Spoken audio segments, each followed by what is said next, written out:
नमस्कार businessman, entrepreneurs और investors, आप सभी का बहुत बहुत स्वागत है आज के स्पेशल ऑनलाइन बिजनेस कॉन्फ्रेंस में।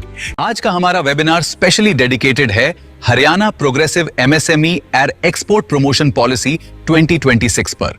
अगर आप हरियाणा में अपना नया मैन्युफैक्चरिंग बिजनेस स्टार्ट करना चाहते हैं, एग्जिस्टिंग यूनिट एक्सपैंड करना चाहते हैं, तो ये वेबिनार आपके लिए इंपॉर्टेंट है। इस वेबिनार में हम पॉलिसी के इंपॉर्टेंट प्रोविजंस, एलिजिबिलिटी और बिजनेस प्लानिंग से जुड़ी की इंफॉर्मेशन को सिंपल लैंग्वेज में डिस्कस करेंगे। वेबिनार बस स्टार्ट होने वाला है, इसलिए कहीं जाइएगा नहीं। अपने क्वेश्चंस रेडी रखिए, वेबिनार के साथ जुड़े रहिए। एक बार फिर से आप सभी का स्वागत है। वेबिनार शुरू करते हैं।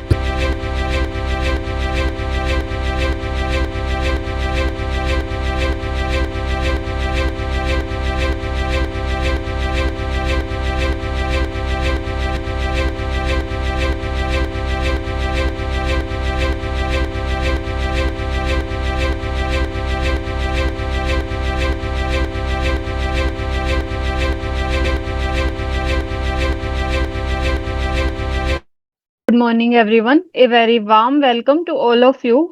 I am Neeru from KIP Financial Consultancy Private Limited. आज का सेशन रहेगा Haryana progressive MSME and export promotion policy 2026। आज का सेशन बहुत ही यूजफुल रहेगा। जैसे कि आप जानते हैं, इसमें नए जो एमएसएमई यूनिट्स हैं और जो पुराने एग्जिस्टिंग यूनिट्स हैं जो एक्सपेंड करना चाहते हैं, उनके लिए बहुत ही यूजफुल रहेगा। तो इसे हम स्टार्ट करने के लिए हम इनवाइट करेंगे मिस्टर जितेंद्र कुमार, जो कि हमारे हेड ऑफ डिपार्टमेंट है। I would like to request mister Jitendra Kumar to start this session to make it useful. Please sir join this session and hand over to all clients your detailed explanation on Haryana policies. Thank you, Neeru. Great, thanks to my sales teams and my host teams to organize these webinars. And once again, I would like to give my warm welcome to all the viewers participants in this webinars.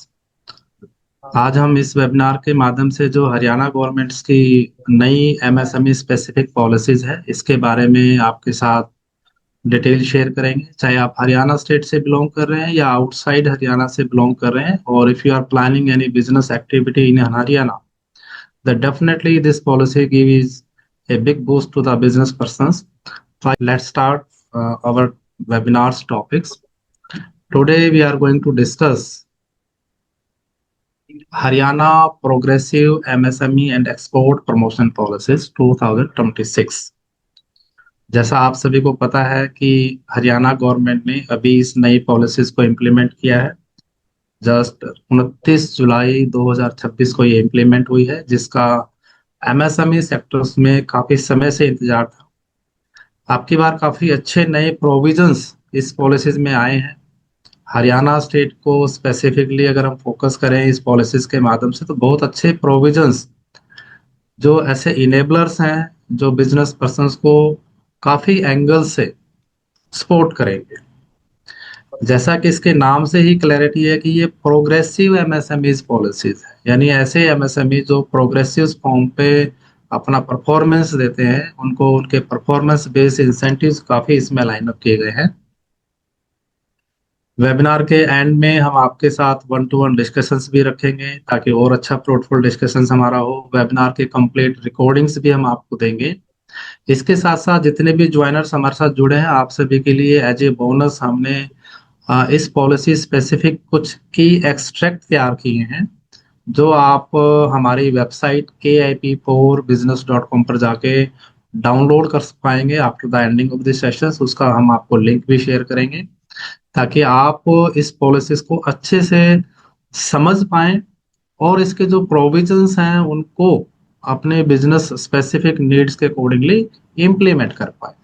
तो इस webinar में हम आपके साथ इस policies के objective share करेंगे, ताकि आपको एक ब्रॉडिंग सेंसिंग, इसकी क्लैरिटी आपको मिले। बहुत अच्छा जो नया प्रोविजंस है, न्यू 4 टायर एरिया कैटेगराइजेशंस, इसके बारे में आपके साथ इंफॉर्मेशन शेयर करेंगे। थ्रस्ट सेक्टर इस पॉलिसीज में पहली बार लाइन अप हुए हैं, यानी ऐसे एरिया जिसपे गवर्नमेंट ऑफ हरियाणा का बहुत ज्यादा फोकस रहेगा। ऐसे थ्रस्ट सेक्टर कौन कौन से हैं, ये हम डिटेल्स में डिस्कशन करेंगे।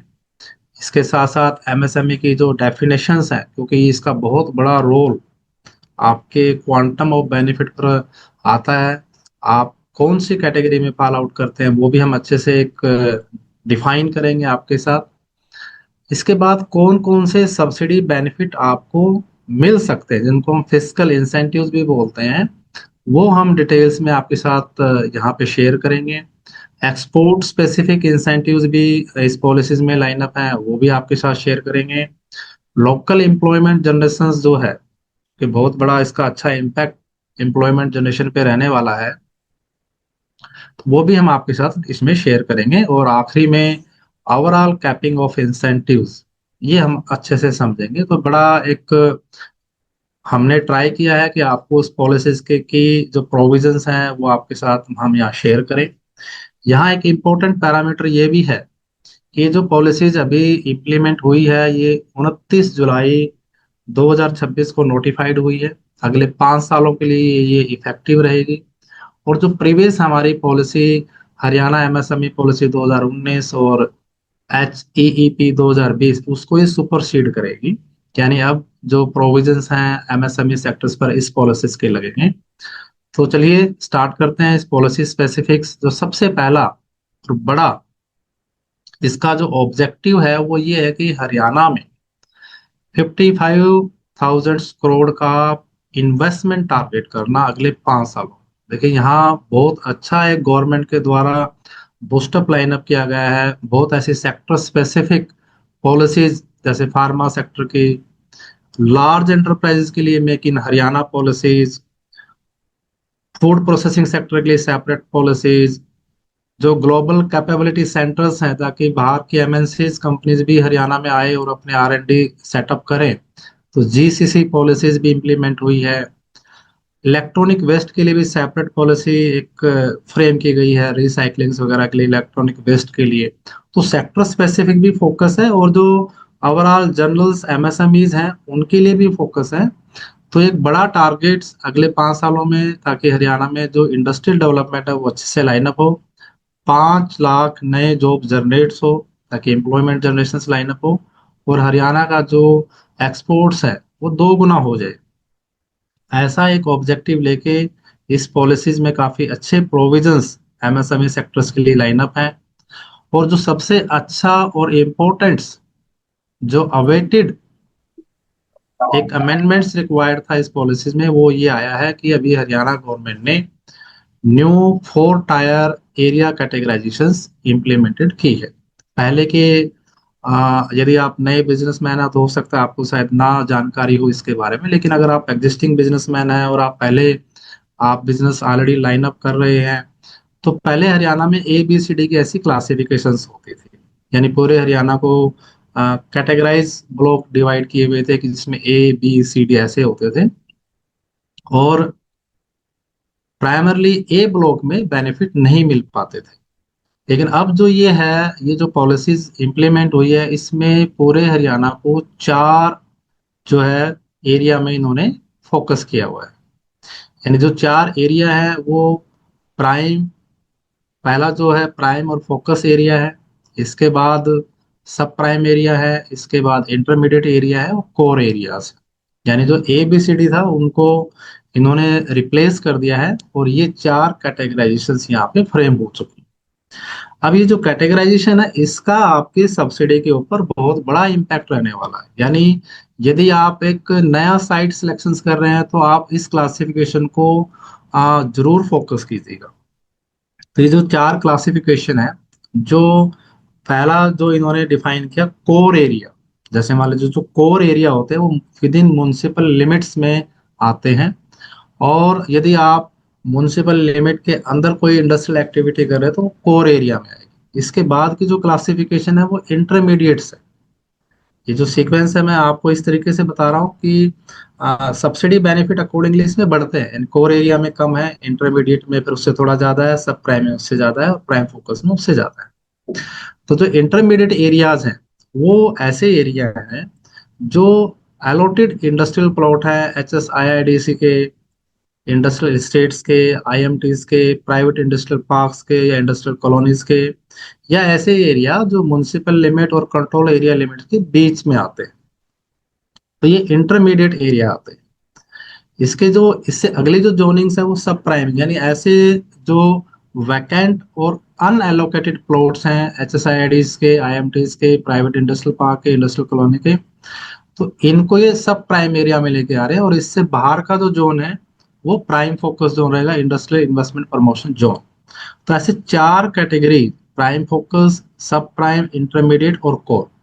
इसमें आगे जितने भी बेनिफिट्स आप देखेंगे जो हम आपके साथ शेयर करेंगे, कोर में सबसे कम बेनिफिट है, इंटरमीडिएट में भी उससे ज्यादा है, सब प्राइम में उससे ज्यादा है, प्राइम फोकस में उससे ज्यादा। इनडायरेक्टली गवर्नमेंट का फोकस ये है कि आप जो रेजिडेंशियल एरिया है उससे बाहर की तरफ मूव ऑन करें। जैसे जैसे आप बाहर की तरफ जाते हैं तो आपको सब्सिडी लाभ बढ़ते जाते हैं। और एक अच्छा फोकस इसमें यह भी रखा हुआ है कि जितने इंडस्ट्रियल एरिया है उसमें जो खाली प्लॉट्स पड़े हैं, अनएलोकेटेड प्लॉट्स पड़े हैं, उन पे भी गवर्नमेंट का फोकस ये है कि वो यूजेस में आए, ताकि जो इंडस्ट्रियलाइजेशन है, कॉमन फैसिलिटी सेंटर्स हैं, एक एरिया में फोकस हो जाए। जो लैंड अलॉटेड है इंडस्ट्री पर्पज से कम उसका फुल यूटिलाइजेशन हो।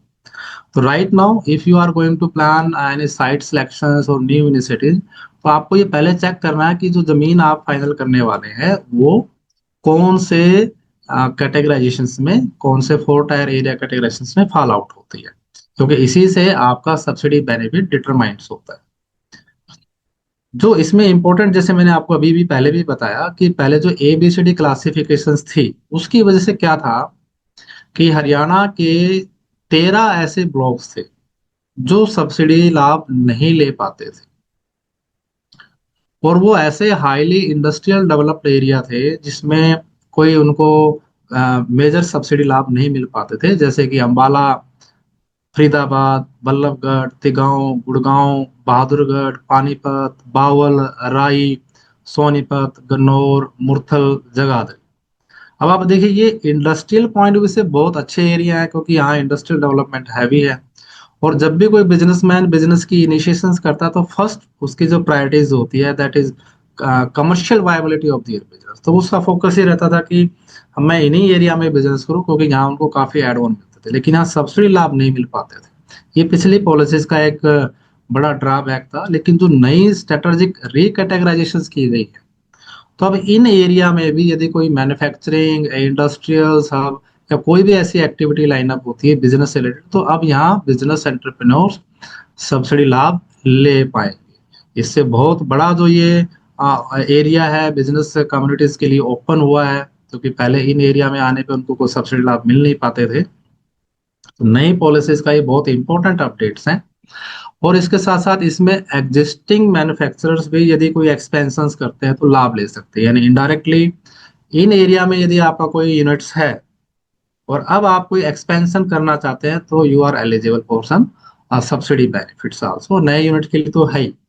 इसके साथ साथ जो पहले की पॉलिसी में थे उसमें केवल माइक्रो यूनिट्स के लिए कैपिटल सब्सिडीज होती थी, यानी माइक्रो यूनिट्स यानी जो मैं आगे आपको डिफाइन भी करूंगा, यानी ऐसे प्रोजेक्ट जिनमें मशीनरी का इन्वेस्टमेंट 2.5 करोड़ तक का होता था, यानी छोटे प्रोजेक्ट ही सब्सिडी के लिए एलिजिबल हो पाते थे।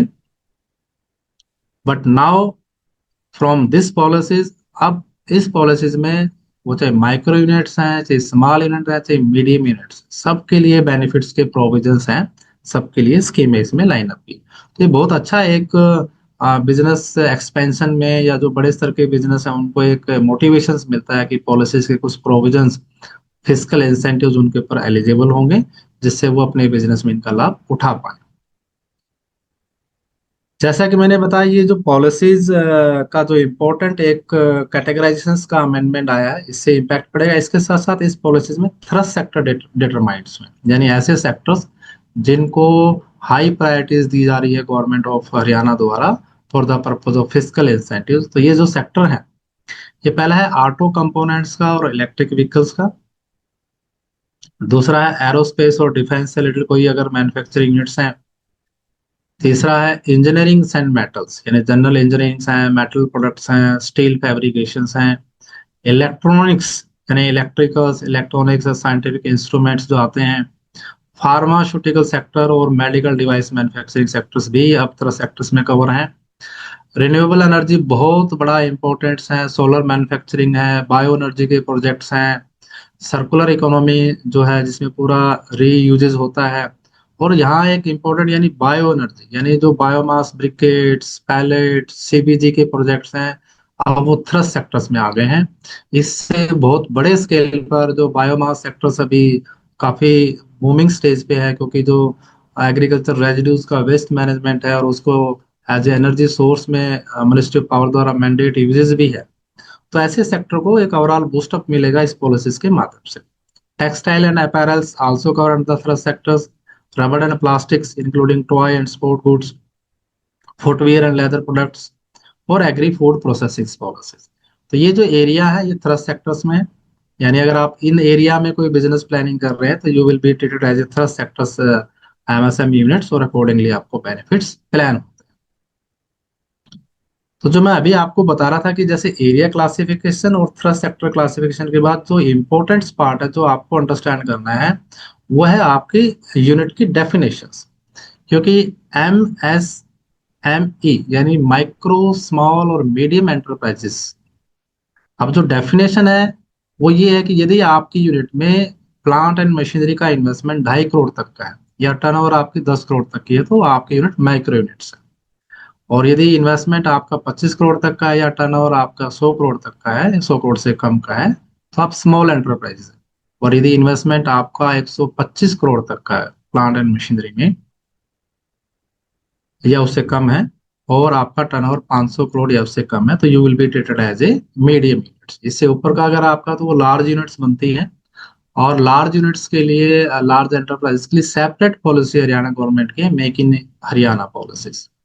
तो ये आपने जरूर डिटरमाइन करना है। पहले क्या था कि केवल माइक्रो यूनिट्स को ही बेनिफिट ज्यादा मिलते थे, लेकिन अब तीनों को मिलेंगे। तो जब भी आप अपना प्रोजेक्ट नया स्टार्ट करते हो तो ये जरूर देखिएगा कि आपकी इन्वेस्टमेंट से कैटेगराइजेशन पे क्या इम्पैक्ट जाता है। अभी फॉर एग्जाम्पल अगर मैं आपको हल्का सा स्नैपशॉट दूं, हरियाणा में अभी 13,35,000 एमएसएमई रजिस्टर्ड यूनिट्स हैं जो उद्यम पोर्टल्स पर है, जिनमें से 98% माइक्रो यूनिट्स यानी 13,11,280 यूनिट तो माइक्रो यूनिट्स है। अब जो गवर्नमेंट का फोकस है प्रोग्रेसिव यानी माइक्रो यूनिट प्रोग्रेस करें और स्मॉल इंडस्ट्रीज में और मीडियम एंटरप्राइज कैटेगरी में मूव ऑन करें। आप देखेंगे स्मॉल कैटेगरी का जो टोटल बेस है हरियाणा में केवल 22,897 यूनिट ही जो स्मॉल कैटेगरी में बहुत, टोटल में ओनली 1.71% है। और मीडियम एंटरप्राइजेस तो बहुत ही कम है, केवल 1762 यूनिट ही as a medium entrepreneur Haryana में लिस्टेड है। और पूरी एमएसएमईज में उनका केवल परसेंटेज 0.13% है। तो आप ये देखिए जो डेफिनेशन है बड़े इंपॉर्टेंट हैं। अकॉर्डिंगली अगर आप मूव ऑन करते हैं तो प्रोग्रेसिव पॉलिसीज तभी डिफाइन की गई है ताकि आपको प्रोग्रेस करने पे बेनिफिट सिंक हो। चलिए अब शुरुआत करते हैं हमारे की एस्पेक्ट्स की, जिसका आप सभी इंतजार भी कर रहे होंगे कि बेनिफिट क्या है। पॉलिसीज के बारे में तो हमने बता दिया कि की बेनिफिट क्या है, जिनको हम फिस्कल इंसेंटिव्स भी बोलते हैं। सबसे इम्पोर्टेंट जो इंसेंटिव इसमें डिटरमाइंड हुआ है इस पॉलिसीज में वो ये है कि capital subsidy for thrust sector manufacturing MSMEs and exporters. यानी आप यदि मैन्युफैक्चरिंग यूनिट्स हैं और थ्रस्ट सेक्टर वाले जो मैंने अभी पीछे बताए हैं तो आपके लिए कैपिटल सब्सिडीज के प्रोविजंस आए हैं इस नई पॉलिसीज में। पिछले वाली पॉलिसीज में कैपिटल सब्सिडी मैक्सिमम केवल 25 लाख थी, लेकिन अब इस नई पॉलिसीज में maximum capital subsidy up to 4 crore तक जा सकती है। उद्यम विकास मिशन इस स्कीम का नाम है, जिसमें कैपिटल इन्वेस्टमेंट सब्सिडीज आपके लिए प्लान है। यदि आपका यूनिट कोर एरिया में आता है तो आप जो एलिजिबल कैपिटल एक्सपेंडिचर होता है यानी जो आप खर्चा करते हैं सिविल वर्क में, प्लांट एंड मशीनरी में, या आपका कोई पावर बैकअप है या आपके जो सोलर रूफटॉप है, यानी जो एलिजिबल कैपिटल एक्सपेंडिचर, इसमें लैंड कॉस्ट शामिल नहीं होती, ये आपने ध्यान रखना है। उसका 15% या मैक्सिमम 2 करोड़ तक का बेनिफिट आप इसमें ले सकते हैं यदि आपका यूनिट कोर एरिया में। इंटरमीडिएट एरिया में यही बेनिफिट 20% है, मैक्सिमम 2.5 करोड़ तक का है। सब प्राइम में ये 25% है, मैक्सिमम 3.5 करोड़ तक का है। और प्राइम और फोकस एरिया में 30% है, मैक्सिमम 4 करोड़ तक का है। इसके साथ साथ बड़ा अच्छा एक इंसेंटिव्स इन्होंने फ्रेम किया है। यदि आपका बिजनेस वुमेन लेड है या आप एससी कैटेगरी से हैं, दिव्यांग है, ट्रांसजेंडर है, एक्स सर्विसमैन है, देखिए कितना अच्छा प्रोविजन है। एक्स सर्विसमैन यानी कई बार आप कोई गवर्नमेंट एम्प्लॉयज हो सकते हैं, रिटायर्ड होते हैं, और आप एक्स सर्विसमैन के नाते आप बिजनेस एक्टिविटी में आना चाहते हैं तो आपको एडिशनल 5%, या ऐसे अग्निवीर जो हैं जो एमएसएमई थ्रस्ट सेक्टर्स में आना चाहते हैं तो आपको 5% एक्स्ट्रा इंसेंटिव लाइन अप होगा। यानी अगर आपके यूनिट 25% के लिए एलिजिबल है तो आपको 30%। इसके साथ साथ बड़ा अच्छा एक important close, 10% extra incentive for existing exporting MSME units है जो एक्सपेंशन करती हैं और ज्वाइंट वेंचर करते हैं विद फॉरेन इन्वेस्टर के लिए। तो यहाँ गवर्नमेंट का फोकस ये है कि हमारी मैन्युफैक्चरिंग यूनिट ग्लोबली compete करें, अच्छी टेक्नोलॉजी आए। अगर आप ऐसा करते हैं, आप अभी एक्सपोर्टिंग एमएसएमईज यूनिट है तरह सेक्टर की, और आपको एक्सपेंशन करते हैं तो आपको ये एक्स्ट्रा इंसेंटिव्स का प्रोविजन यहाँ पे लाइन अप है। अभी एक पॉइंट में यहाँ जितने भी व्यूवर्स हैं आप सभी को शेयर करना चाहूंगा। अभी पॉलिसी नोटिफाइड हुई है, details operation guidelines still awaited हैं। इनके जो फॉर्म्स हैं, एप्लीकेशंस फाइलिंग मेथड्स हैं, टाइमलाइंस हैं, they are still awaited from the government sides. Now अभी हम जो डिस्कशंस कर रहे हैं जो नोटिफाइड पॉलिसीज है उसके प्रोविजंस के बारे में हम यहाँ बात करें तो बहुत अच्छा जो बेनिफिट है कैपिटल सब्सिडी का मैंने अभी आपको शेयर किया, ये आपने फोकस करना है। दूसरा इंपॉर्टेंस है इंटरेस्ट सब्सिडीज का। जब भी आप बिजनेस करते हैं तो आपका जो फंड्स का रिक्वायरमेंट होता है उसके लिए आप बैंक से कनेक्ट करते हैं, बैंक से लोन लेते हैं और आपको एक इंटरेस्ट कॉस्ट बियर करनी पड़ती है। तो यहाँ इस पॉलिसीज में माइक्रो एंड स्मॉल एंटरप्राइजेस के लिए ये थोड़ा सा डिफरेंशिएशन है, मैं आपको यहाँ शेयर करना चाहता हूँ। इसमें मीडियम एंटरप्राइजेस इन्होंने शामिल नहीं किया है, only micro and small enterprises है।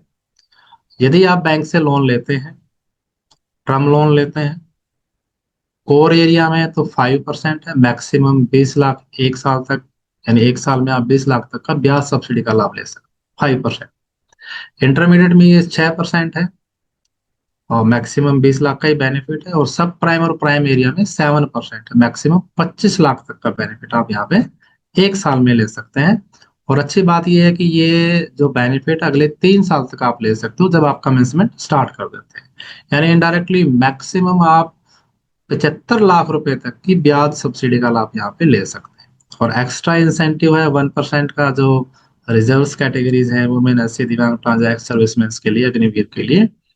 यानी बहुत बड़े स्केल पे आप इंटरेस्ट कॉस्ट को रिड्यूस कर सकते हैं। अब आप ये देखिए कितना अच्छा इंपॉर्टेंट पॉइंट्स हैं। अब अगर आप नया कोई यूनिट प्लान कर रहे हैं तो आप अपना जो मार्जिन मनी है, अपना जो फंड्स है, आप कोशिश कीजिएगा कि वर्किंग कैपिटल में डिफ्यूज कीजिएगा। और टर्म लोन यानी कैपेक्स के लिए आप ज्यादा से ज्यादा बैंक लोन लेने का प्रोविजन कीजिए, क्योंकि जब आप बैंक लोन लेते हैं उस पे आपको वो सस्ता पड़ता है।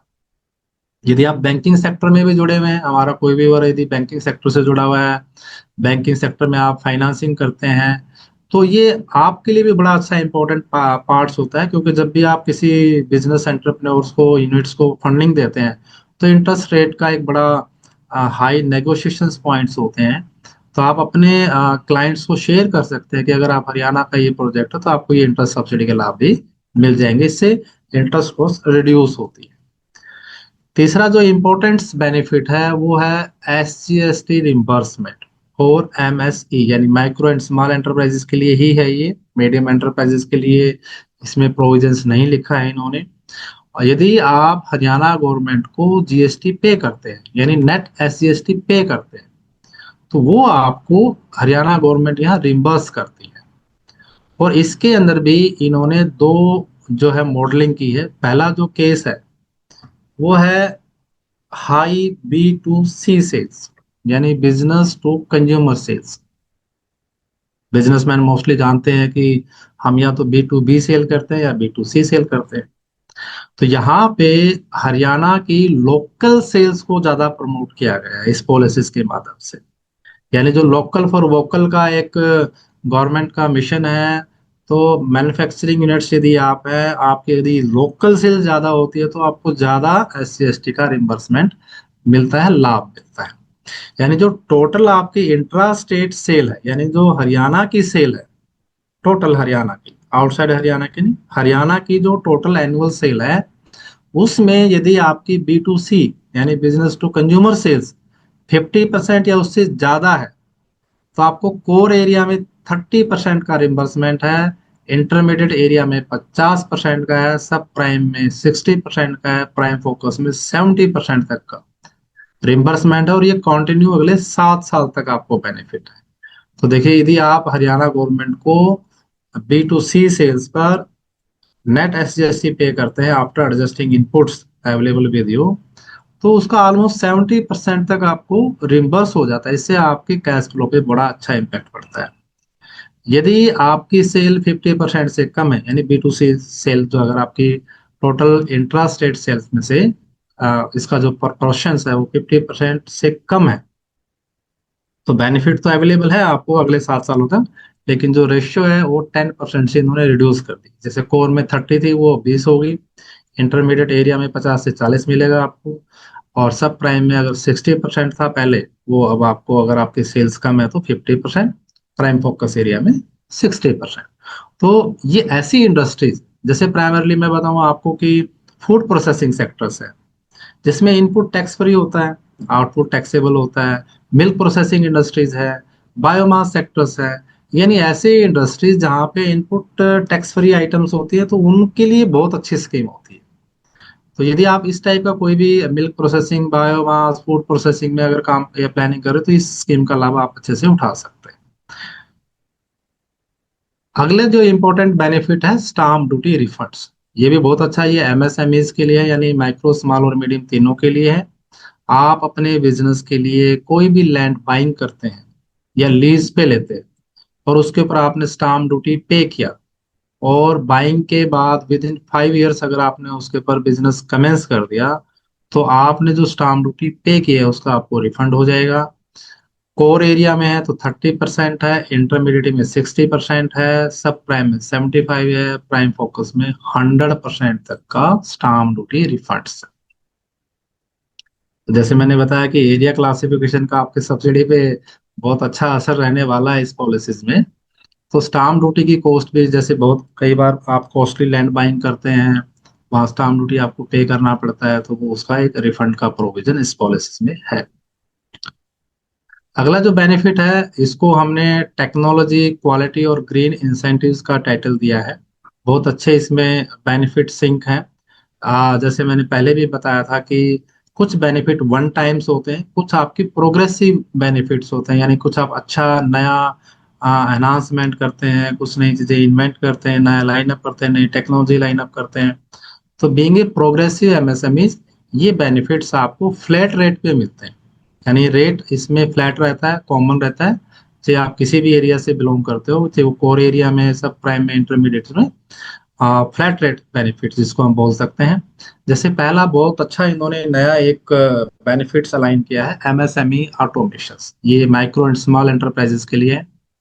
आप अपनी मैन्युफैक्चरिंग यूनिट्स में ऑटोमेशंस लेके आते हैं, कोई रोबोटिक टेक्नोलॉजी लेके आते हैं, रॉ मटेरियल फिनिश गुड्स की हैंडलिंग का ऑटोमेशंस लेके आते हैं, सेंसर बेस्ड कुछ चीजें लेके आते हैं, यानी आपकी टेक्नोलॉजी में अपग्रेडेशंस आता है, ऑटोमेशंस आता है, तो आपको उसका 25% यहाँ पे बेनिफिट मिलता है, जो कि कोर और इंटरमीडिएट एरिया में 50 लाख तक का है, सब प्राइम और प्राइम में 1 करोड़ तक का है।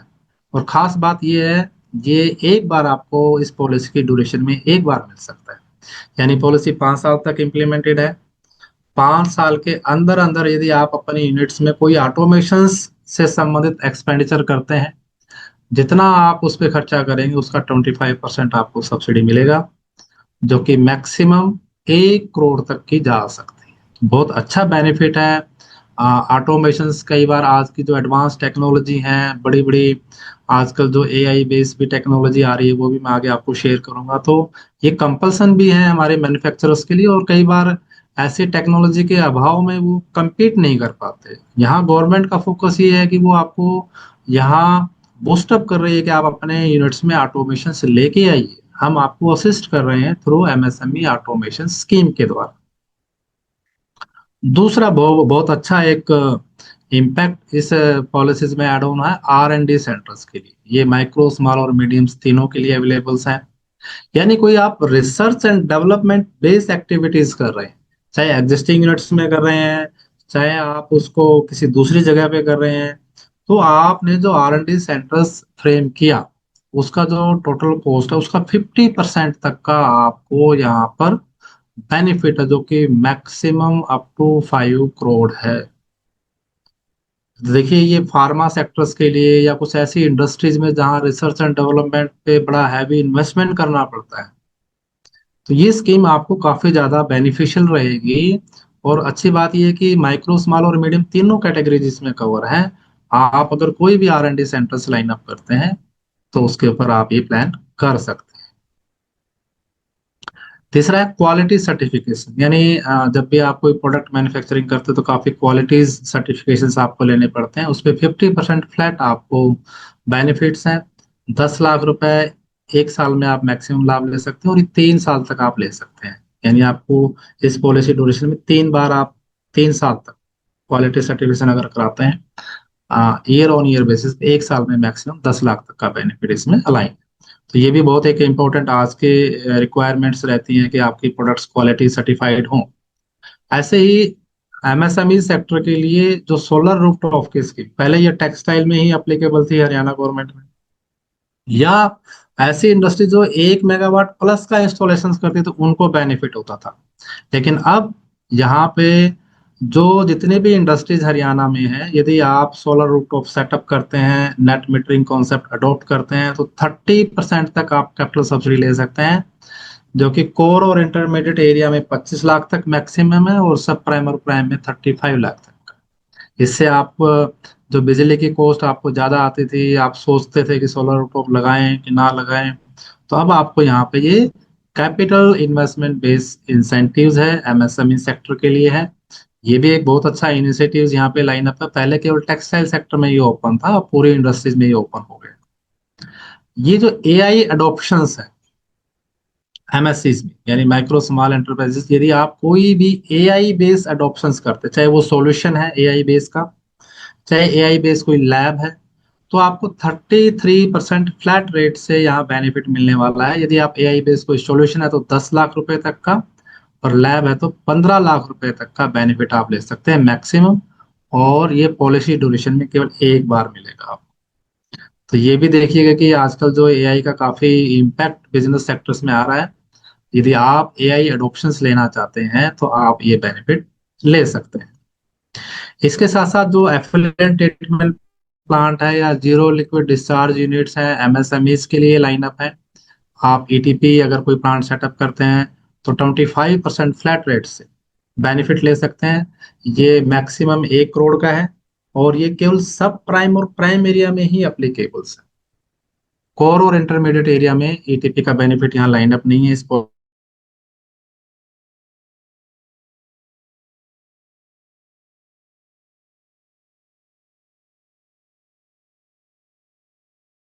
फ्रेंडली प्रोविजंस यहाँ पे लाइनअप किया गया है। टेस्टिंग इक्विपमेंट्स पे सब्सिडी जो पहले मैक्सिमम 20 लाख की थी, वो अब बढ़ा के 25 लाख तक की कर दी गई है। और 50% तक का आप टेस्टिंग इक्विपमेंट पे फ्लैट रेट से बेनिफिट ले सकते हैं। लेकिन पहले ये हर साल मिल सकती थी, लेकिन अब ये पॉलिसी ड्यूरेशन में केवल 2 बार ही आप ले पाएंगे। तो if you are planning to buying any testing equipment for your manufacturing unit, then you can take the benefit of this assistance। ये अब थोड़ा सा इन्होंने जो बेनिफिट है 20 से बढ़ा के 2500 कर दिया, लेकिन ये 2 बार ही आप एक यूनिट ले सकती है, और माइक्रो और स्मॉल एंटरप्राइजेस के लिए अप्लीकेबल है। एक अच्छा कॉन्सेप्ट ई कॉमर्स का यहाँ पे लाइनअप किया गया है इस पॉलिसीज में। माइक्रो एंड स्मॉल एंटरप्राइजेस के लिए, यदि आप अपना कोई ई कॉमर्स पोर्टल्स डिजाइन करते हैं अपने प्रोडक्ट की सेलिंग के लिए, तो आपको 75% प्लेटफॉर्म फीस का यहाँ पे बेनिफिट मिलने वाला है, जो कि 1 लाख रुपए 1 साल के लिए हो सकता है, और ये अगले 5 साल के लिए कंटिन्यू आप बेनिफिट ले सकते हैं। तो यदि आप ई कॉमर्स यानी ऑनलाइन अपना कुछ का कुछ प्लेटफॉर्म्स डिजाइन करते हैं और सेलिंग करते हैं प्रोडक्ट्स की, तो ये बेनिफिट आपको यहाँ पे लाइन अप होता है। मार्केट डेवलपमेंट असिस्टेंस है, एमडीए स्कीम है, कंटिन्यू किया है, पिछली स्कीम में भी था, और अच्छा फ्लैट 25% यदि आप डोमेस्टिक और इंटरनेशनल फेयर्स में पार्टिसिपेट करते हैं, तो ये बेनिफिट्स यहाँ पे लाइन अप है। 25% पार्टिसिपेशन कॉस्ट का आपको मिलता है, जो कि 5 लाख रुपए तक का इंटरनेशनल फेयर में है, और डोमेस्टिक फेयर्स में 3 लाख रुपए तक का है। तो ये अच्छा बेनिफिट है, ताकि आप ऐसे एग्जीबिशंस में पार्टिसिपेट करें, अपने प्रोडक्ट को प्रमोट करें, टेक्निकल नो हाउ को डेवलप्स करें। इसके साथ साथ in addition to these benefit, यदि आप इंटरनेशनली पार्टिसिपेशन करते हैं, तो एयर फेयर भी आपको 2.5 लाख रुपए तक का अवेलेबल्स है। डोमेस्टिक में ये 1.5 लाख रुपए तक का है, और 2 पर्सन के लिए अवेलेबल्स है। तो ये अच्छे प्रोविजंस, फिजिकल इंसेंटिव जो हैं हरियाणा गवर्नमेंट के, डोमेस्टिकली जो बेनिफिट्स हैं एमएसएम यूनिट्स के लिए, लाइनअप काफी अच्छे स्केल्स पे फ्रेम किए गए हैं। अब हम बात करते हैं एक्सपोर्ट स्पेसिफिक इंसेंटिव्स। यदि आपका टोटल टर्नओवर में से 25% आप एक्सपोर्ट करते हैं या उससे ज्यादा करते हैं, तो ये unit will be treated as a export oriented units है, और आपको एक्सपोर्ट जो बेनिफिट्स हैं वो आप प्लान कर सकते हैं। और यहाँ पे बड़े अच्छे इन्होंने इंसेंटिव्स फ्रेम किए हैं। पहला, जैसे यदि आप एक्सपोर्ट क्रेडिट गारंटी कॉरपोरेशन से कोई इंश्योरेंस लेते हैं, कवरेज लेते हैं, जिसको हम एक्सपोर्ट क्रेडिट इंश्योरेंस बोलते हैं, एमएसएमईज के लिए लाइन अप 40% तक का जो आप वहाँ पे फी पे करते हैं, उसका आप रिम्बर्समेंट ले सकते हैं, up to 5 lakhs per year per unit for 5 years।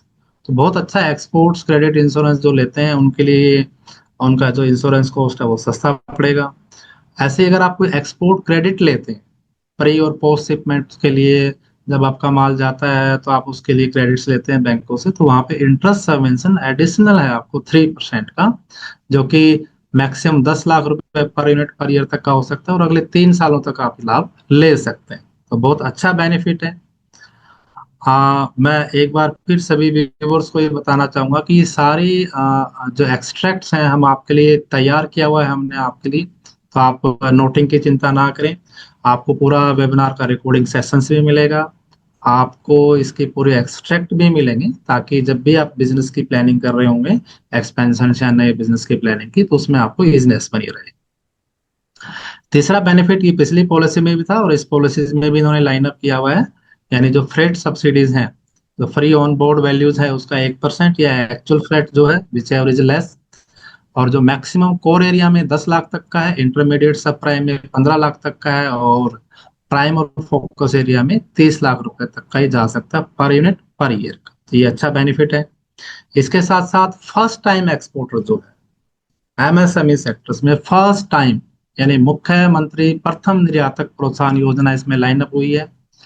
आप पहली बार यदि एक्सपोर्ट कर रहे हैं और एक्सपोर्ट रिलेटेड कोई आपके एक्सपेंसेस, जैसे इंपोर्ट एक्सपोर्ट कोड लेते हैं, रजिस्ट्रेशन का मेंबरशिप सर्टिफिकेट लेते हैं, कोई एक्सपोर्ट डॉक्यूमेंटेशन हैं, कैटलॉग्स हैं, कंप्लायंस हैं, डिजाइंस हैं, एडवाइजरीज हैं, सैंपल ऑर्डर हैं, टेस्टिंग्स हैं, बायर आउटरीच है, मार्केट इंटेलिजेंस टूल्स हैं, और कोई एक्सपोर्ट डिजिटल टूल्स, इन पे आप खर्चा करते हैं, तो उस खर्चे का 33% तक का मैक्सिमम 20 लाख रुपए पर ईयर फॉर 3 years।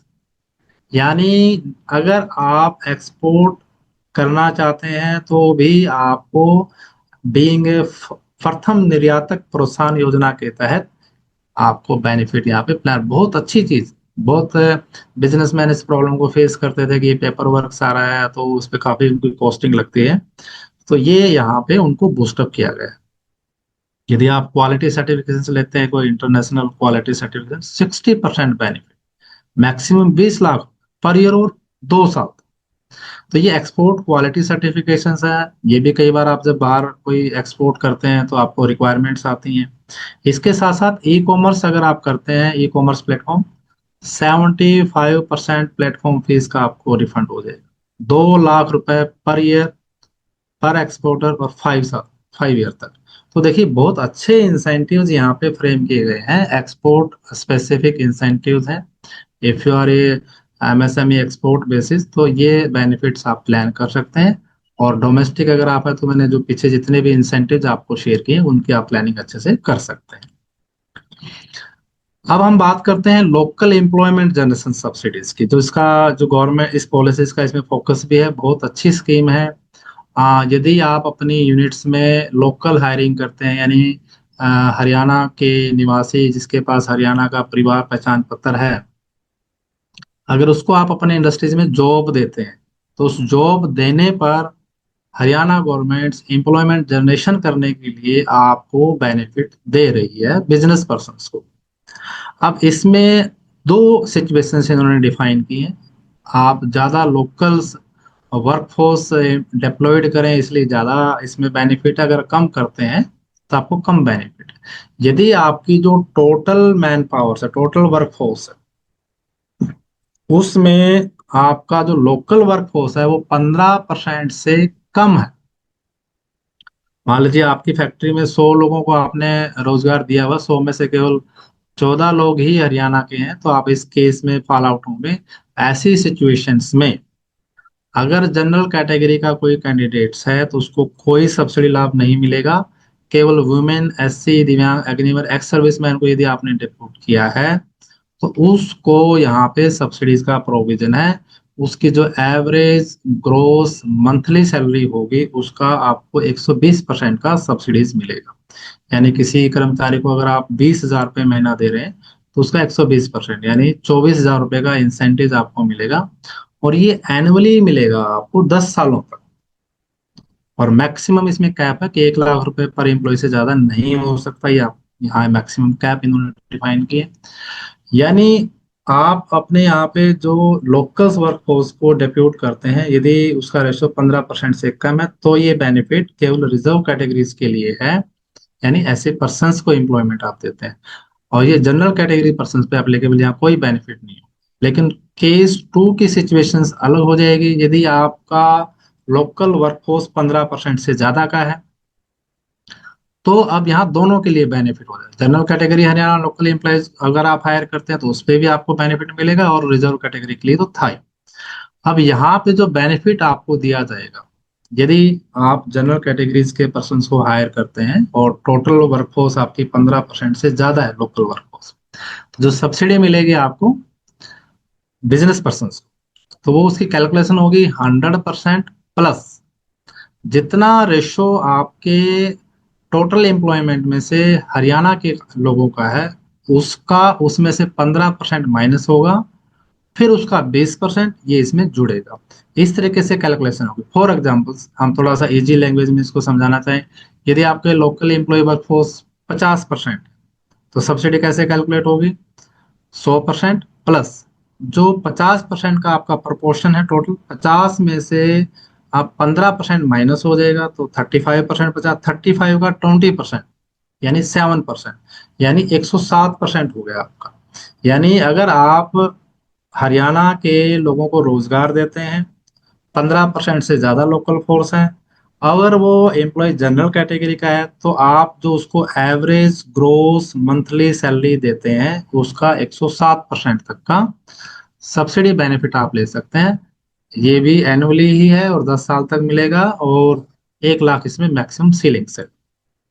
अब इसका दूसरा एस्पेक्ट है, यदि ये जो वर्कफोर्स आपका 15% से ज्यादा है और यदि आपने वुमेन, एससी, दिव्यांग, अग्निवीर, एक्स सर्विसमैन को प्रेफरेंस दी है, तो देखिए जब भी आप हायरिंग करें, हायरिंग प्रोसेस में आपके कई ऐसे ऐसे यूनिट्स होती हैं जहाँ 200, 400, 500 लोगों की हायरिंग्स होती हैं बड़े बड़े प्लांट्स में। तो वहां पे ये बेनिफिट बड़े स्केल का, कोई इस पे लिमिट्स नहीं है कि नंबर ऑफ एम्प्लॉयज कितने। तो अगर ये रिजर्व कैटेगरीज में आते हैं तो 100 की जगह 120%, आगे का फॉर्मूला सेम रहेगा इसमें। अगर वही हम फॉर्मुलेशंस पे चलते हैं तो यदि आपका टोटल वर्कफोर्स जो लोकल वर्कफोर्स 50% है तो 127% तक का, यानी एक एम्प्लॉयज की जो एवरेज ग्रोस मंथली सैलरीज है उसका 127% आपको as a employment generation subsidy का लाभ दिला सकती है। बहुत अच्छा प्रोविजंस है, जितने भी यूनिट्स हैं, गवर्नमेंट का यहाँ फोकस है कि एम्प्लॉयमेंट जनरेशन हरियाणा में बढ़े और हरियाणा के लोगों को ज्यादा रोजगार मिले। तो ये बेनिफिट्स यहाँ पे फिक्स किया गया। इसमें मैक्सिमम सेलिंग 1,20,000 तक की पर एम्प्लॉइज की है। तो देखिए बड़े अच्छे। पहले क्या था, ये 48,000 तक का मैक्सिमम बेनिफिट मिलता था एक एम्प्लॉइज से, तो इसको बढ़ा दिया गया है। यानी अब आप अच्छे स्केल की भी अगर एम्प्लॉइज हरियाणा के हायर करते हैं तो उसके ऊपर भी आपको बेनिफिट यहाँ पे सिंक होता है। अब इतने सारे जो इंसेंटिव है इसके ऊपर इन्होंने कैप लगा दी है। भी कई बार हमारे मन में आता है कि ये भी बेनिफिट, ये भी बेनिफिट, ये भी बेनिफिट, लेकिन पॉलिसीज में क्लियर कट ये डिफाइन कर दिया गया है कि जो ओवरऑल सीलिंग ऑफ इंसेंटिव्स है फॉर द सेम प्रोजेक्ट जो गवर्नमेंट ऑफ हरियाणा द्वारा प्रोवाइड की गई है इस पॉलिसीज में, will be cap at 100% of fix capital investment. यानी जो आपका फिक्स कैपिटल इन्वेस्टमेंट होगा उससे ज्यादा का लाभ आप इस पॉलिसीज में नहीं ले पाए। ये आपने, ये कैप है, ये डिटरमाइंड्स कैप है, ये आपने ध्यान रखना। तो इस तरीके से ओवरऑल्स मैंने एक ब्रीफ आपको शेयर किया एक्सपोर्ट्स के लिए और जनरल एमएसएमई यूनिट्स के लिए कौन कौन से इंसेंटिव्स आपको मिल सकते हैं, किस तरीके से आप प्लानिंग करें, क्या थ्रस्ट सेक्टर है, क्या आपका एरिया, किस में आप फॉल आउट कर रहे हैं। ये सारे के सारे जो फैक्ट है ये बड़े इंपॉर्टेंट्स होते हैं आपके बिजनेस में सब्सिडी प्लानिंग के। और केआईपी आपको असिस्ट करता है as a business subsidy consultant. आपको सब्सिडी अपडेट्स के माध्यम से हम एजुकेट करते हैं, वेबिनार के माध्यम से एजुकेट करते हैं हम। अगर आप कोई प्रोजेक्ट नया प्लान करें तो सब्सिडी वायबिलिटी रिपोर्ट बनाते हैं, पहले ही रोड मैप तैयार हो सब्सिडीज का ताकि कोई सब्सिडी लाभ मिस ना हो। सब्सिडी डॉक्यूमेंटेशन हैं, फाइलिंग्स हैं, प्रोसेसिंग्स हैं, सब में KIP as a business subsidy consultant आपको असिस्ट करता है। A to Z subsidy solution for Haryana states हमारे यहाँ अवेलेबल्स हैं। इसके साथ साथ जितने भी व्यूअर्स यहाँ जुड़े हैं आप सभी के लिए एक बड़ा अच्छा आज हमारी टीम ने एक ऑफर डिजाइन किया है जिसको हम बोल रहे हैं सब्सिडी वायबिलिटी रिपोर्ट्स, SVR जिसको हम बोलते हैं। जब भी कोई बिजनेस की आप शुरुआत करते हैं तो हमारी एक रिकमेंडेशन ये रहती है कि आपका इन्वेस्टमेंट हो सकता है 1 करोड़ से लेकर 10 करोड़ के बीच का, ज्यादा भी हो सकता है। लेकिन उसके अगर आप सही सब्सिडी प्लानिंग पहले कर लें जिसको हम सब्सिडी वायबिलिटी रिपोर्ट बोलते हैं, तो आप काफी इंसेंटिव्स मैक्सिमाइज कर सकते हैं। अच्छे कंसल्टेंट की हेल्प लेके, अच्छी प्लानिंग करके, site selections, banking, technology, employment generation, बहुत ऐसे कोर पार्ट हैं। तो आप सभी के लिए यदि आपका प्रोजेक्ट कॉस्ट 10 करोड़ तक का है तो हमने एक स्पेसिफिक ऑफर दिया है आपको कि हम आपका एक सब्सिडी वायबिलिटी रिपोर्ट बनाएंगे जस्ट इन ₹11,000। इसके साथ साथ जो हमारी बिजनेस कम्युनिटी है उसका 1 साल का मेंबरशिप भी आपको फ्री ऑफ कॉस्ट इसमें हम देंगे ताकि आपको रेगुलर सब्सिडी अपडेट्स भी मिलते रहे। इस ऑफर में हम आपको SVR देंगे, बिजनेस सब्सिडी अपडेट्स देंगे, आपके प्रोजेक्ट का एलिजिबिलिटी असेसमेंट करेंगे, सेंट्रल और स्टेट की जो पॉलिसीज आपके ऊपर अप्लीकेबल होगी वो डिटेल्स में आपके साथ शेयर करेंगे, टेक्निकल एक्सपर्ट्स आपको गाइड करेंगे, रिकमेंडेशंस देंगे ताकि आप ज़्यादा से ज़्यादा सब्सिडी लाभ ले पाएं और अपने बिजनेस की राइट बिजनेस मॉडलिंग कर पाएं, राइट सब्सिडी प्लानिंग कर पाएं, राइट बैंकिंग से आप प्लान कर पाएं। तो ये सारा सारा हम अच्छे से इस ऑफर में आपके लिए प्लान करेंगे। ऑडियंस को हम 1-to-1 क्वेश्चंस लेंगे। विनय जी आपसे रिक्वेस्ट है, हम आपका क्वेश्चन भी लेंगे एक बार। तो ये जो सारा हमने ऑफर रखा है आपके लिए जस्ट इन ₹11,000 में ये ऑफर, ताकि आप ले पाए। और यदि आपका प्रोजेक्ट कॉस्ट 10 करोड़ तक का है तो इस ऑफर का लाभ आप उठाइएगा। ये ऑफर आज के लिए ही वैलिड रखा है हमने, जितने हमारे व्यूअर्स और पार्टिसिपेट्स हैं, ताकि आप इसमें आगे बढ़ें और राइट बिजनेस प्लानिंग करके आप आगे बढ़ें। Okay, thank you so much Jitendra sir. और मेरे मोर थिंग्स मैं यहाँ ऐड और करना चाहूंगा। Yes sir. जितने भी व्यूअर्स हैं आप सभी के लिए एक बोनस गिफ्ट हमने रखा है, जो मैंने पहले भी शेयर किया था कि आपको इस पॉलिसीज के की एक्सट्रैक्ट्स पता चले कि कौन कौन सी सब्सिडीज है। इसके लिए एक हमने बड़ी अच्छी एक की एक्सट्रैक्ट्स तैयार किए हैं। आप स्कैनर पे जाके भी डाउनलोड कर सकते हैं और ये हमारे KIP4business.com पोर्टल्स पर अवेलेबल्स हैं। उसका लिंक हमारी होस्ट टीम सभी व्यूवर्स को शेयर कर देगी, चैटबॉट में भी शेयर कर दीजिएगा ताकि आपके पास ये हैंडबुक की फ्री ऑफ कॉस्ट आपके लिए हमने डिजाइन की है। आप इसको जरूर डाउनलोड कीजिएगा ताकि आपके पास एक ऐसी हैंडबुक रहे कि जब भी आप प्लानिंग करें तो आपको सब्सिडी लाभ मिलते रहे।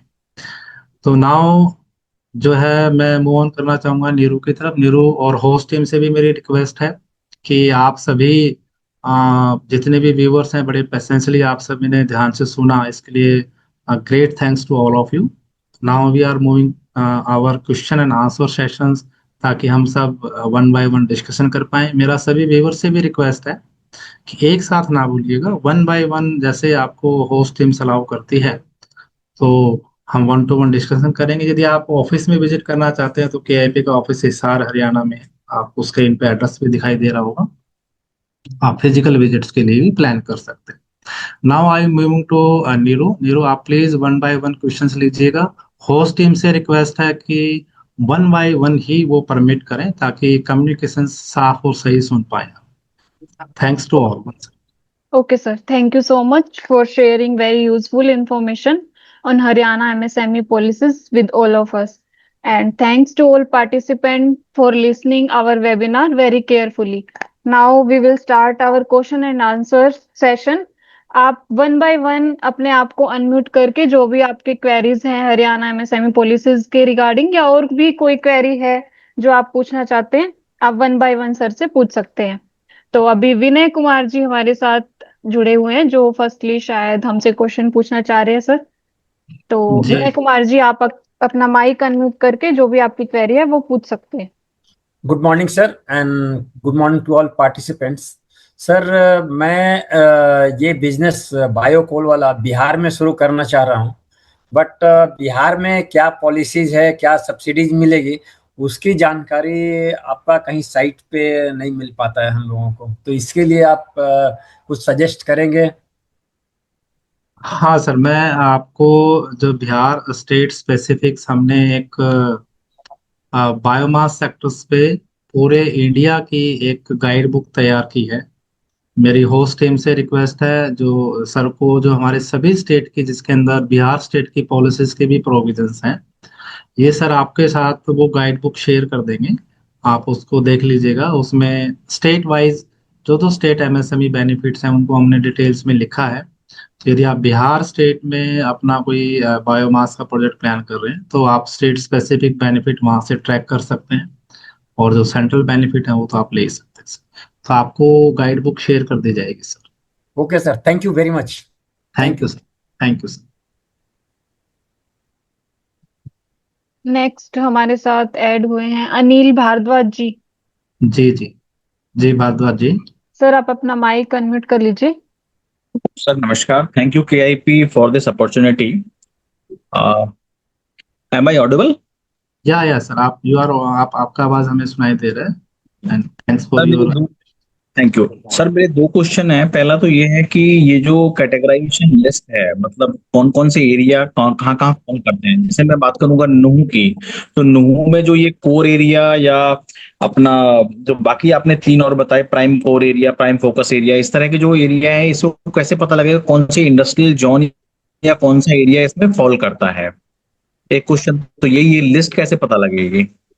सर अभी इसकी एक डिटेल्स जो लिस्टिंग है वो we are expecting in operational guideline sir, वो आ जाएंगी। अभी डेफिनेशन तो आ गई है। जैसे मान लीजिए कोई लैंड अगर आप बाइंग कर रहे हैं तो उस लैंड पे पहले ये देख लीजिएगा कि वो किसी म्युनिसिपल कॉरपोरेशन की लिमिट में तो नहीं है, या जो district town and country planner है डीटीपी ऑफिस अपने हरियाणा गवर्नमेंट का, उसका जो कंट्रोल एरिया उसमें तो फॉल आउट नहीं हो रही है, या उससे बियॉन्ड है तो आप किसी इंडस्ट्रियल स्टेट में तो नहीं है, एचएसआईडी का कोई इंडस्ट्रियल स्टेट्स है, या जो आईएमटीज के एरिया होते हैं, या मान लीजिए आपके कोई प्राइवेट लाइसेंस कॉलोनीज होती हैं उनमें तो नहीं है, और इन सभी में नहीं है, इनसे बाहर है, तो फिर प्राइमरली आप प्राइम फोकस एरिया में फॉल आउट होंगे सर।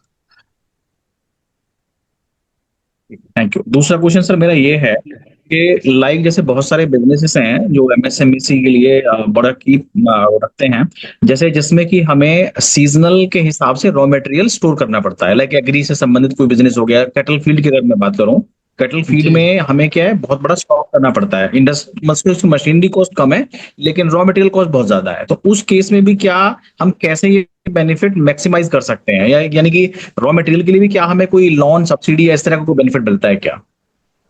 सर देखिए, वर्किंग कैपिटल्स लोन अगर आप लेते हैं तो उस पर कोई सब्सिडी बेनिफिट नहीं है सर। तो ये आपका कंसर्न सही है, क्योंकि सीजनल बिजनेस में काफ़ी रिक्वायरमेंट्स रहता है। तो अभी पॉलिसीज में ऐसा कोई प्रोविजन है नहीं कि सर वर्किंग कैपिटल्स के लिए कोई बेनिफिट ऐड होना सर। ठीक है, thank you sir. Thank you Bhardwaj ji, thanks for connecting with us, thank you. एक अंकुश जैन जी ज्वाइन हुए हैं हमारे साथ, उनका कोई क्वेरी है जो वो पूछना चाह रहे हैं। जितेंद्र जी हाँ, नमस्कार। नमस्कार अंकुश जी, नमस्कार सर। सर एक मेरी सिर्फ छोटी सी क्वेरी इस पूरे एस्पेक्ट से रिलेटेड ये है, आपने बहुत अच्छी इन्फॉर्मेशन शेयर की सभी के साथ। मैं जी सिर्फ एक बात ये पूछना चाहता हूँ, नोटिफिकेशन अगर हमारी 29 जुलाई को आई है तो इसकी एप्लीकेबिलिटी मतलब 29 से शुरू होगी, पर अप्लाई करना कब से शुरू होगा? मतलब आज 29 तारीख को सरकार ने गजट नोटिफिकेशन निकाल दिया, जी बट जी। आई वांट टू नो कि एक बीइंग जनरल एमएसएमई मैं उसको कब अप्लाई कर सकता हूँ, ये कब मुझे अवेल होगी? राइट सर, राइट, बिल्कुल बिल्कुल। जो टाइमलाइंस की आप बात कर रहे हो कि हम कब अप्लाई कर सकते हैं, अभी नोटिफाइड होगी सर, अभी फॉर्म्स अवेटेड हैं। और जैसे ही फॉर्म्स आते हैं तो और गाइडलाइंस इनकी आ जाती है। वैसे तो जनरल गाइडलाइंस जो ये देते हैं वो बिफोर कमेंसमेंट ऑफ प्रोडक्शन हमें एप्लीकेशंस डालनी होती हैं। तो इन दैट सिनेरियो यदि इसमें साफ साफ लिखा हुआ है, आपको इन्होंने प्रोटेक्ट किया हुआ है। मान लीजिए अभी आप 29 जुलाई के बाद आपने कमेंसमेंट कर दिया, जी राइट। लेकिन अब जब तक फॉर्म नहीं आएंगे तो आप आवेदन कैसे करेंगे, राइट। जी तो उसमें आपके इंटरेस्ट को इन्होंने प्रोटेक्ट किया हुआ है, मतलब विद इन 3 मंथ्स इन्होंने उसको प्रोटेक्ट किया हुआ है कि 3 मंथ्स के अंदर सारी गाइडलाइंस वगैरह आ जाएंगी। तो अगर आप एलिजिबल है तो आपको कोई लॉस नहीं होगा उसमें, अगर टाइम आपका एक्सीड भी हो जाता है तो उसमें। एक तो बात अभी, और सर हाँ इसके जी, लिए मैं ये पूछना चाहता हूँ, जैसे कि मैं एक बायोमास पैलेट का काम शुरू करने वाला हूँ। जी जी। मैं फ्रॉम हरियाणा से, सोनीपत से मैं बिलोंग करता हूँ सर। ठीक है सर, ठीक है। मैं लास्ट एक ईयर से इसको ट्राई कर रहा हूँ, यानी मेरी प्लानिंग, यानी मैंने मेरी कंपनी जो रजिस्ट्रेशन कराई थी 19/9/2025 को कराई थी। ठीक है सर। मैंने उसके बाद मेरी प्लानिंग शुरू की, प्लानिंग करने के बाद मैंने मशीनरी कहाँ से परचेज करनी है उसके बारे में किया, मैंने मेरा लोन करवाया, सब कुछ करवाया। एआईएफ में मैंने आपकी गाइडलाइन के थ्रू लोन करवाया है। ठीक है सर, ठीक अब है। आई वांट टू नो कि क्या मैं इस सब्सिडी का बेनिफिट, क्योंकि अभी मेरी कमेंसमेंट नहीं हुआ है, अभी हाँ मशीनरी पूरी परचेज नहीं कर पाया हूं मैं, क्योंकि अभी मुझे सब्सिडी, और मैं एमएनआरई की जो आपका लास्ट सेमिनार मैंने अटेंड किया था, जो एमएनआरई की फेज 1 की सब्सिडी थी वो खत्म हो चुकी थी उस टाइम तक। जी सेकंड जी। फेज शुरू नहीं हुआ है। ठीक है। तो क्या मैं इन दोनों की सब्सिडीज का पैरेलली बेनिफिट ले सकता हूँ? यानी कल को फेज 2 एमएनआरई आ जाता है और साथ में मैं एमएसएमई हरियाणा ले लूं, तो क्या मैं जी, कर सकता हूँ दोनों का कर इकट्ठा? कर सकते हो सर आप। और अभी अगर आपने कमेंसमेंट नहीं किया है जी तो आपको ये नई पॉलिसीज के प्रोविजन लगेंगे। आप नई पॉलिसीज प्रोविजन के अकॉर्डिंगली ये जो जितने भी बेनिफिट्स हैं वो आप ले पाएंगे, कैपिटल सब्सिडी का भी आप ले पाएंगे। और इसमें किसी भी टाइप की सेंट्रल गवर्नमेंट का कोई रिस्ट्रिक्शंस इन्होंने नहीं डाला है, ठीक है। मतलब अगर आपका कोई बेनिफिट पैरेलली सेंट्रल गवर्नमेंट दे रही है तो आप वो ले सकते हैं। बट वही पॉइंट इन्होंने यहाँ डाला कि ओवरऑल कैपिंग जो है वो 100% से ज्यादा नहीं होगी। 100% of the sir capital invested in business including bank loan. Bank loan तो सर वो आपका एक फंडिंग पार्ट है। कैपिटल इन्वेस्टमेंट का मतलब आपने जितना भी उसमें एफसीआई में डाला, बिल्डिंग्स में, आपने मशीनों में जो पैसा डाला है। सर मेरा मशीनरी का पार्ट है ना, वहां से सब्सिडाइज मतलब बैंक से एआईएफ में लिया है मैंने, वो तो कोई क्या? बात नहीं, उससे कोई फर्क नहीं पड़ेगा सर, वो तो एक एआई इंटरेस्ट सब्सिडी है ना आपको। हाँ हाँ हाँ, तो मतलब वो मैं, जैसे मेरा टोटल 3.5 करोड़ का प्रोजेक्ट बनेगा तो मैं 3.5 करोड़ की कैपिंग में आता हूँ कि मैं इतना राइट, ही ले सकता हूँ। राइट सर, राइट और right. Commencement of business CA certificate से डिफाइन होगी, कि सीए ये डिफाइन करके देगा कि इस दिन से इनका बिजनेस शुरू होगा। नहीं नहीं नहीं सर, कमेंसमेंट ऑफ बिजनेस तो जिस दिन आप पहला सेल बिल आप काट दोगे ना, जी पहला सेल सेल बिल उसकी डेट से डिटरमाइन करेंगे। अच्छा, मतलब ऐसा नहीं है, क्योंकि सेल बिल का मतलब अब जैसे मशीन की ट्रायल बेसिस पे लेने के लिए हमें कुछ चीजें मंगानी पड़ती है, फिर वापस भी भेजनी पड़ती हैं। ना ना ना, वो नहीं सर। मतलब डेट ऑफ कमेंसमेंट बिल्कुल डिफाइन किया हुआ है पॉलिसी में, ठीक है। अच्छा कि जो पहला आपका सेल बिल होगा that will be treated as a date of commencement. First ठीक है, सेल बिल ये जिस दिन आप करेंगे वो डेट कंसिडर की जाती है डेट ऑफ कमेंसमेंट। ठीक है सर, ठीक है, thank you sir, thank you so much. Okay okay Ankush, thank you. Next one Yogendra ji हमारे साथ जुड़े हैं। आप अपना माइक अनम्यूट करके अपना क्वेरी ले सकते good morning sir. Very good morning, very good morning Yogendra ji. जी सर बताएं। सर मेरा एग्रीकल्चर से रिलेटेड सीड प्रोसेसिंग का यूनिट प्लान कर रहे हैं हम पलवल में। ठीक है, ठीक है सर। सर ये जैसे 3-3.5 करोड़ का प्रोजेक्ट रहेगा हमारा, ठीक है। मशीनरी और इंफ्रास्ट्रक्चर मिला के। जी तो जी जी। एक तो ये कौन से एरिया में लगेगा, जो 4 कैटेगरी बताई है आपने? वो तो जगह का आप बताइएगा सर। पलवल। जगह नहीं, पलवल तो बहुत बड़ा होगा। जो जगह की जो मैंने डेफिनेशन दी है उससे आप चेक कराओ ना उसको, कि अच्छा अच्छा। कंट्रोल एरिया में है, आउटसाइड कंट्रोल एरिया में है। ये आपको वहाँ का जो लोकल पटवारी है या जो डीटीपी का ऑफिस है वो क्लियर कर देगा सर। अच्छा अच्छा। और दूसरा सर, जैसे 3 करोड़ रुपए हम, इसका 3.5 करोड़ प्रोजेक्ट है, तो उसमें हमें अपना कितना लगाना पड़ेगा? देखिए आपको अपना अप्रोक्सीमेटली 25 से 30% लगाना होता है, अच्छा और बाकी पैसा आप बैंक से प्लान कर सकते हैं। ये जो बेनिफिट है सारे बैक एंडेड है, यानी ये आपको पहले नहीं, एडवांस में नहीं मिलते बेनिफिट कोई भी। अच्छा। अच्छा, मुझे हाँ इन्वेस्ट करना पड़ेगा हमारी। हाँ, पहले आपको अपना इन्वेस्टमेंट, आप चाहे आप कुछ पैसा बैंक से लेके लगाएं, आपको इन्वेस्टमेंट करना है और यूनिट को चालू करना है, उसके बाद बेनिफिट सिंक। ठीक है, thank you sir. Thank you. एक नितिन गुप्ता जी हैं जो अपना एक क्वेश्चन पूछना चाह रहे हैं। नितिन गुप्ता जी, आप अपने आप को अनम्यूट करके जो भी आपका पॉइंट है सर से डिस्कस कर सकते हैं। हेलो। जी जी गुप्ता जी। हाँ, मेरा पॉइंट ये था, जो सेक्टर हमारे थ्रस्ट सेक्टर में नहीं आ रहे हैं, जी जैसे जी। मेरा प्लान कोरुगेटेड बॉक्स का प्लांट लगाने का है, ठीक तो है। उसमें क्या रहेगा फिर अपना? हाँ सर देखिए, ये बड़ा अच्छा है क्योंकि थ्रस्ट सेक्टर के यूनिट के लिए ही कैपिटल सब्सिडी का प्रोविजन है सर। तो अगर आपके थ्रस्ट सेक्टर में नहीं है तो कैपिटल सब्सिडीज इस पॉलिसीज में नहीं है, एज पर द जो पॉलिसीज गाइडलाइंस है, इनकी जो नोटिफिकेशंस हैं। बाकी बेनिफिट आपको मिलेंगे। उसके लिए फिर कैसे पता लगेगा हमें क्या मिलेगा? कि मेरा प्लांट अभी प्लान आउट हो ये चुका है, सीएलयू मेरी अप्लाई हो चुकी है। हाँ, उसके लिए सर आप ये जो है सब्सिडी वायबिलिटी रिपोर्ट का जो मैंने बताया था अभी, जी जी आप जी जी। ये प्लान करा लीजिएगा सर। इसमें डिटेल्स में हम और आप मिलके पूरे प्रोजेक्ट में आपका प्लानिंग कर देंगे कि ये बेनिफिट्स आपको प्लान हो सकते हैं सर। ठीक है ठीक है, थैंक यू। जी जी Nitin ji. Thank you. Thank you sir. Next Vijay Malik ji, आप अपना माइक अनम्यूट कर सकते हैं।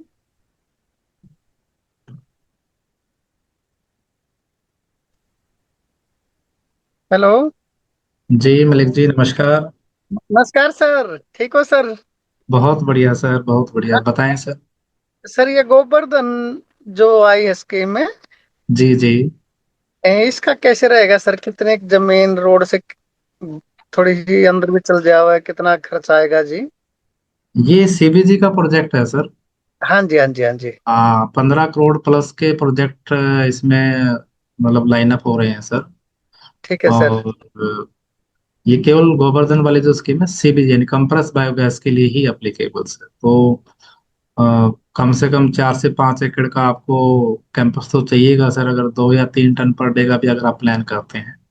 ठीक है सर। जी जी। तो फिर ये लीज लीज पे जमीन लिए, जैसे अपने पास तो 1.5-2 एकड़ ही मतलब एक जगह है जी। तो बाकी अ, जमीन आप लीज पे ले सकते हो। अच्छा जी, तो फिर इसमें जी सब कितना पैसा लगाना पड़ेगा? सब्सिडी कितने की, मतलब क्या रहेगा जी? देखिए सबसे पैसा तो आपको प्रोजेक्ट मैंने बताया कि सर अगर 3 टन का लगाते हो तो 15 से 17 करोड़ का प्रोजेक्ट होगा। ठीक है सर। आप अपना 25 से 30% आपको अपना पैसा लगाना पड़ेगा, यानी 5 1 करोड़ का अगर बैकअप अपने पास है खुद का तो ही आप इसमें एंटर कीजिएगा। अच्छा जी। बाकी बाकी बैंक से प्लानिंग हो सकता है, और जब प्लांट सेटअप होता है हाँ तो जी। फिर गवर्नमेंट इस पे सब्सिडी देती है सर। अच्छा जी, बाद में देती है सर? जी जी। ठीक ठीक है sir, thank you. Thank you जी, thank you thank sir, thank you sir. You. Okay sir. Next Desraj ji हैं, इनका कोई क्वेश्चन है। हेलो। जी जी देशराज जी। नमस्कार जी। नमस्कार जी नमस्कार। हम ना एक गांव में मतलब फैक्ट्री लगा रहे हैं गारमेंट की। ठीक है। इसमें बताइए क्या। हाँ मतलब कितना इन्वेस्टमेंट है सर आपका इसमें? इसमें चलाएंगे हम, मान लो 100 मशीन की टारगेट है पहले, तो फिर ज्यादा कर लेंगे। ठीक है ठीक है ठीक है। नहीं, इन्वेस्टमेंट कितना हो जाएगा आपका इसमें? हम कर लेंगे, उसका कोई दिक्कत नहीं है, मान लो बाकी देख लेंगे क्या बनता है। मशीनें ऐसे तो मान लो हमने मान लो चालू तो कर ही दिया। अच्छा। हमने मान लो सपोज करो 40 की मशीन चल पड़ी अपनी। ठीक है, कितना खर्चा हो गया उसमें? उसने समझो एक मान लो 26,000 रुपए की एक मशीन का टारगेट है, मान लो रेट है आइडिया। ठीक है ठीक है ठीक। कोई बैंक से लोन वगैरह तो नहीं लिया आपने अभी? अभी लिया नहीं, लेने की सलाह है, बीच में देखते हैं कोई। हाँ हाँ, तो थोड़ा सा आप इस पे प्लानिंग कर लीजिएगा सर, प्रोजेक्ट रिपोर्ट वगैरह बना के बैंक फंडिंग्स वगैरह लेके। अभी और 12:30 बजे बच्चे छोड़ देंगे हैं कि बच्चे इसके बच्चे गर्म हो रिश्ता। हेलो। जी जी। हाँ जी, क्या कर रहे हो आप अब? इसमें एक बार आप प्रोजेक्ट रिपोर्ट बनवा लीजिएगा सर, ये और आप बैंकर बनानी से। पड़ेगी या सीए से बनवानी पड़ेगी? हाँ, हमारे यहाँ से भी बनवा सकते हैं आप, और अपने बैंकर से भी डिस्कस कर लीजिएगा। और अच्छा, उस हिसाब से जो आपको फंड्स की अरेंजमेंट हो जाए, तो उसके अकॉर्डिंगली फिर आप सब्सिडी प्लानिंग कर सकते हो सर। ठीक है। इसमें मान लो और भी कुछ वो है, मान लो जैसे गांव में इस खाने की सुविधा हो, स्कीम कोई और? वो सारा आपको बता देंगे सर, जो हमारी टीम आपके लिए सब्सिडी वायबिलिटी रिपोर्ट बना देगी, तो उसके ठीक है। तहत आप सारी प्लानिंग कर देंगे सर। ठीक है सर। ठीक है सर, ठीक। नेक्स्ट वन, सिद्धम तायल जी ज्वाइन हुए हैं, तो इनका भी एक क्वेरी है। आप अपना माइक अनम्यूट करके सर से पूछ सकते हैं। Hello sir. जी जी, वेलकम सर। सर मुझे thank you sir. Bio CBG plant पे प्लान कर रहा हूँ मैं सहारनपुर उत्तर प्रदेश में, बट अभी जो नई पॉलिसीज आई है इसके अकॉर्डिंग मैं हरियाणा में मूव करना चाह रहा था। ठीक है। तो इसका जो ड्राफ्टिंग अभी क्रिएट हुई है 29 जुलाई को, जिसकी भी फाइनलाइज नहीं हुई है, हाँ, अभी तो उसकी ड्राफ्टिंग है क्या सर। पॉसिबिलिटीज है इसके साथ, देखिए अभी क्या पॉसिबिलिटीज है? पॉसिबिलिटीज उसकी अच्छी हैं सर, क्योंकि सेंट्रल गवर्नमेंट ने मास्टर प्लान डिक्लेयर किया हुआ है। हर एक स्टेट को अपनी जो मॉडल सीबीजी पॉलिसी इंप्लीमेंट करनी है। और अभी इनका पीछे भी एक मैसेज आया है कि एज सुन एज पॉसिबल जितने सजेशंस वगैरह हैं वो इनवाइटेड कर रहे हैं। तो चांसेस हैं सर पूरे इसमें, ऐसा कोई इशू नहीं, क्योंकि बाकी स्टेट ने भी अपने यहाँ इम्प्लीमेंट कर दी है। तो ये स्टेट वाइज इम्प्लीमेंटेशन मैंडेटरी है सेंट्रल गवर्नमेंट की तरफ से। तो ये ठीक है, थोड़ा सा टाइम हो सकता है, ड्राफ्ट वर्जन आ चुका है तो अभी इम्प्लीमेंट होने वाली है, जैसे ही आएगा सर तो आपको अपडेट्स आ देंगे। सर तो अगर मैं इसमें अपना वर्किंग स्टार्ट कर देता हूँ हरियाणा स्टेट में, तो मुझे जी सब्सिडीज के बेनिफिट मिलेंगे या फिर नहीं मिलेंगे? सर, देखिए अगर दोनों सपोज जो सब्सिडी जो पॉलिसी सेंट्रल आएगी। की है, सेंट्रल गवर्नमेंट की या स्टेट गवर्नमेंट की, जो भी बेनिफिट है सारे बैक एंडेड है सर। तो आप प्लानिंग कर सकते हैं, यदि आप थोड़ा वेट कर सकते हैं तो नोटिफिकेशन का वेट कर लीजिएगा sir. Anyone else who want to ask any question can unmute yourself. Ma'am एक क्वेश्चन मेरा है, अनिल भारद्वाज बात। मान Okay. लीजिए सर, जैसे अभी आपने बताया कि ये जो आपकी जो सब्सिडी रिपोर्ट है उसका जो आपने आज का ऑफर बताया, एक तो वो ऑफर हो गया। एक है कि मान लीजिए अगर कोई आपसे ये पूछे कि स्टार्ट टू सेटअप, मतलब जैसे कहते हैं फर्स्ट सीडिंग करना, कि कहाँ से हमें क्या बनाना है और उसके बाद कैसे इम्प्लीमेंटेशन तक, मतलब फर्स्ट बिलिंग तक लेके आना है, क्या ऐसा भी कोई हैंड होल्डिंग आपका कोई प्रोग्राम या इस तरह कुछ सेटअप है? देखिए सर, हम हमारा जो कोर एरिया है वो हम एज ए फाइनेंशियल कंसल्टेंट्स आपको ऐड ऑन देते हैं। अगर आप कोई भी प्रोजेक्ट प्लान करते हैं, अगर उसमें आपको कोई सिविल स्ट्रक्चर पे असिस्टेंस चाहिए, मशीनरी प्रोवाइडर्स या मैकेनिकल इंजीनियर्स, या आपको कोई रॉ मटेरियल्स, या वो थोड़ा सा आपको अपने लेवल पे मैनेज करना होता है। क्योंकि हम प्रोजेक्ट के फाइनेंशियल एस्पेक्ट पे आपको असिस्टेंस देते हैं, business modelling, business registrations, project report, bank finance, subsidy filing, documentation, इनमें हम असिस्ट करते हैं।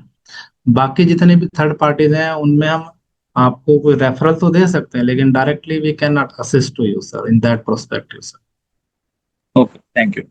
जी जी Anil, thank you sir. So thanks to all participants. Now we are going to ending our नमस्कार session. सर, मैं जसवंत बोल रहा हूँ भिवानी से। जी जसवंत जी। सर मैं बायोमास का प्लांट इसके बारे में सोच रहे हैं लगाने के बारे में, और 2 एकड़ जमीन है जैसे देवास गांव के पास, ईसरवाड़ के पास। जी जी जी जी। हाँ जी। बहुत अच्छा है और, जसवंत जी। और आपको नजदीक से। कैपिटल कैपिटल 50 के करीब है मतलब। ठीक है ठीक है, तो तो आप क्या मैं 2 टन पर आवर का प्लान कर सकते हो सर। 2 टन प्रति घंटे वाली मशीन को लेके आप बायोमास पैलेट या ब्रिकेट्स का प्लान कर सकते हो। इसमें सर एरिया जैसे गांव से है, पास में ही है, रोड भी है, जैसे 1-2 एकड़ ठीक अंदर है मतलब। तो कोई ठीक। दिक्कत वाली बात तो नहीं होगी ना इसमें सर? ना कोई दिक्कत नहीं सर, बायोमास पे तो वैसे ही गवर्नमेंट बूस्टअप कर रही है सर, ऐसी कोई दिक्कत नहीं आएगी आपको। अच्छा अच्छा सर। और इधर ज्यादातर ग्वार की और ये कपास की वेस्टेज है ज्यादा। हाँ कोई भी वेस्टेज हो सर, बायोमास में एग्रीकल्चर वेस्ट सारे अलाउड होते हैं सर। ठीक है सर, मतलब आपसे मीटिंग करनी है तो फिर सबका मतलब। अपना हिसार में ऑफिस है सर, आप ये नीरू मैडम से कोऑर्डिनेट कर लीजिएगा। नीरू जसवंत जी को कोऑर्डिनेट कर लीजिएगा, जब भी प्लान करें तो ओके सर को सर। टाइमिंग वगैरह दे के प्लान कर लें। ठीक है जसवंत जी, थैंक हाँ यू। ऐड करा देना सर, मैं जल्दी मीटिंग कर लूंगा आपसे मतलब ठीक ठीक है सर, ठीक है 1 ठीक। वीक के अंदर अंदर। Sure sir sure. हाँ मैंने कई बार फोन भी किए हैं लेकिन रिस्पॉन्स नहीं मिला सर, वो नंबर जो आपने डाल रखे हैं उस पे। अच्छा अच्छा नीरू, नोट करो सर का पॉइंट जो ये है कि अगर इनका कोई कॉल आया हुआ है तो रिस्पॉन्स क्यों नहीं गया इनके पास। ओके आज सर। भी आज भी किए थे सर सुबह, और कल भी शायद किया था मैंने। हाँ आज तो हो सकता है सर आज टीम वेबिनार में बिजी होगी। वेबिनार में, हाँ। चलो कोई नहीं सर, अब एक बार मेरी कॉल पे इन बात करवा देना सर मीटिंग के लिए। श्योर सर, मैं आफ्टर वेबिनार आपको कनेक्ट करती हूँ, जो भी इंफॉर्मेशन है आपको शेयर करते हैं। ठीक है, thank you ma'am. Okay sir. Anyone else who want to ask any questions? ठीक है Neeru, now we are moving the ending sessions, right. अगर किसी का ओके। भी कोई क्वेश्चंस रहता है तो आप उनको 1 to 1 ले सकते, okay sir, right. Thank you. Okay okay, thanks to all sir, thank you.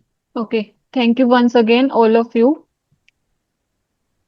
अगर आपका कोई क्वेरी हो, आप हमारे साथ कनेक्ट होके कुछ भी क्वेश्चंस पूछना चाहे तो पूछ सकते हैं। एक विनय कुमार जी, बिहार स्टेट सब्सिडी के रिगार्डिंग क्या जानना चाह रहे हैं? ये बात हुई है हमारी ना। हाँ जी। तो सर ने बताया कि कोई लीफलेट है that you will share to us. Yes sir, after webinar में आपको वो ई बुक का लिंक शेयर कर दूंगी, आप ठीक, वहां से डाउनलोड कर लेना। अपना नंबर भी शेयर कर दीजिए, पता नहीं कौन सा नंबर है आप okay sir. Okay, chat number भी बॉक्स में शेयर कर शेयर कर देंगे। दीजिए। ठीक है sir. Okay, thank you very much.